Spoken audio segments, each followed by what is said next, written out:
yakin PSSI akan menuntut jaminan prestasi. Salah satunya, kalau STY nggak sanggup, mungkin itu kita harus bersiap-siap melihat pelatih baru, menatap pelatih baru. Tapi kan kita udah dibohongin sebenarnya. Maksudnya kan dia bilang bisa juara, kan nggak juara.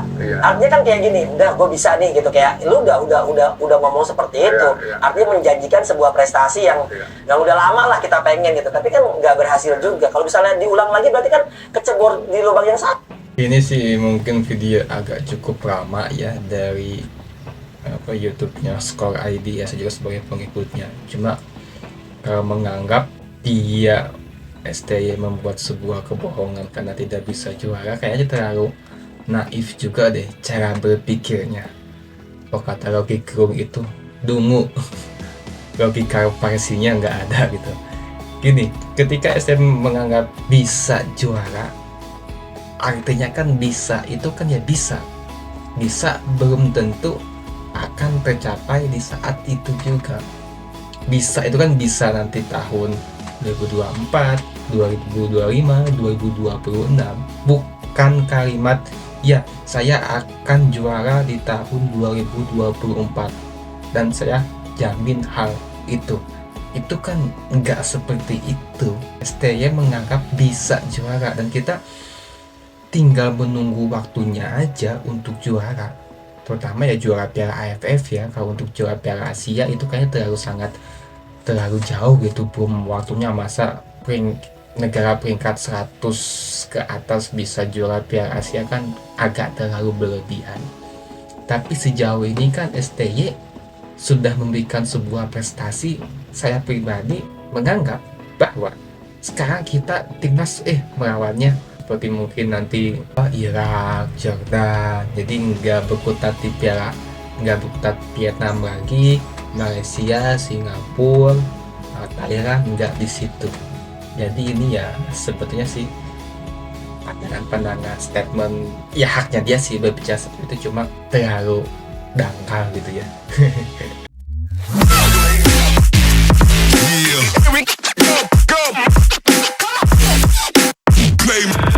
Bulan Agustus kita tidak main di GBK ya, karena ada kedatangan tamu negara dari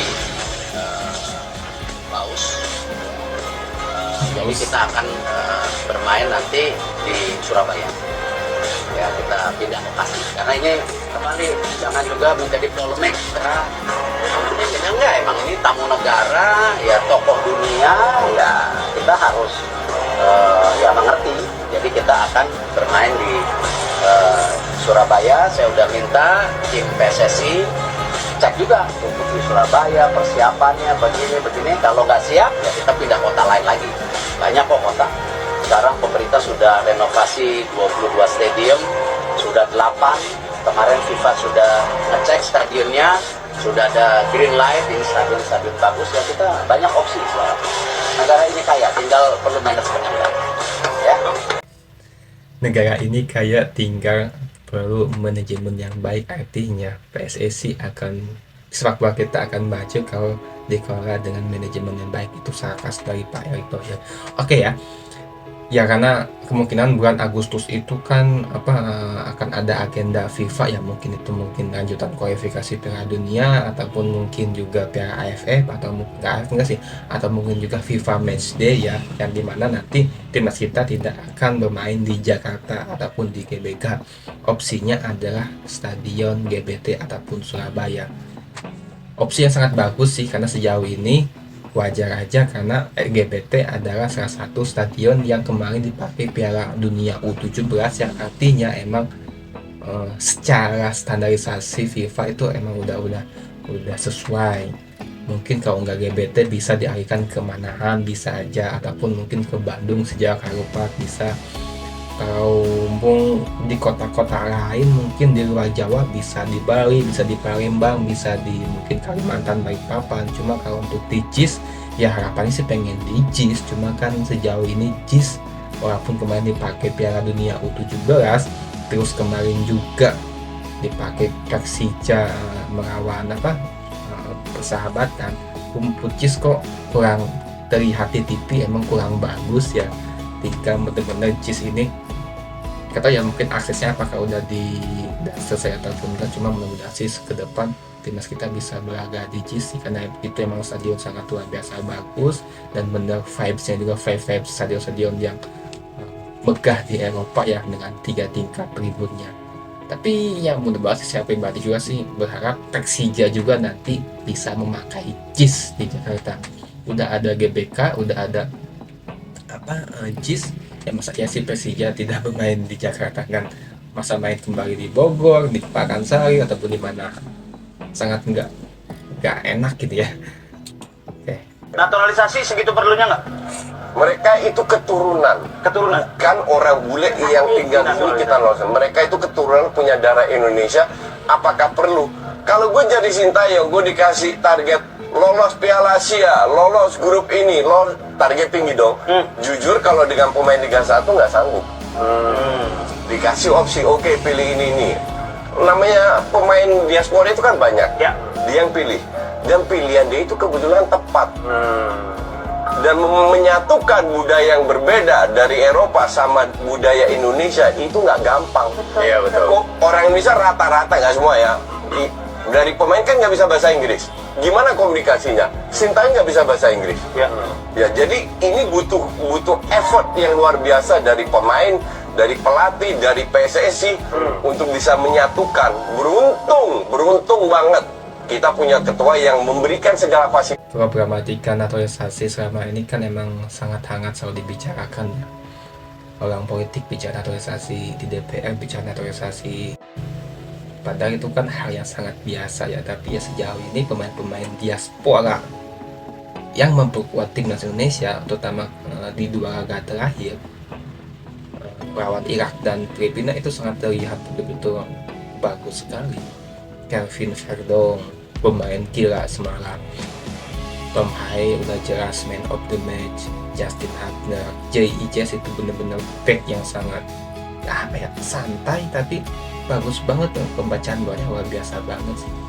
Ini ada berita dari Liga 1, kita cek ya. Sistem championship akan berubah, tidak lagi kalau yang musim kemarin 4, besok akan kabarnya akan ada 6 tim, kemudian formanya juga akan diganti. Jadi peringkat 1 dan 2 di regular series itu nanti akan langsung ke semifinal, sedangkan peringkat 3 sampai peringkat 6 akan lakukan playoff, saling ketemu, kemudian nanti dia akan ketemu di semifinal. Untuk final tidak lagi pakai home and away, tetapi nanti langsung single match.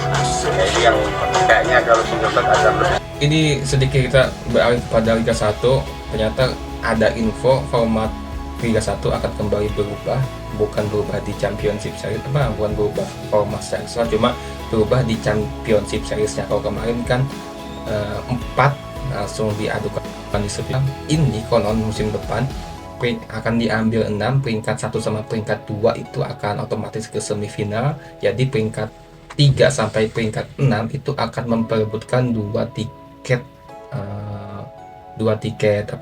semifinal. Artinya akan ada pertandingan seperti semacam babak 8 besar ya. Jadi 4 peringkat 3, 4, 5, 6 akan memperebutkan tiket semifinal. Dan ini pasti akan lebih seru sih. Cuma kemarin kekurangannya, seru juga kemarin juga Championship Series, cuma di finalnya itu nggak terlalu seru karena pakai sistem home away. Cuma kalau dipakai sistem sekali single match itu pasti lebih seru, dan ini mungkin dievaluasi di musim sebelumnya formatnya final akan single match dan pasti akan seru, dan mudah-mudahan ini nanti digelar di tempat netral ya, di GBK ataupun di mana gitu. Kita nantikan sih, pasti akan lebih seru sih.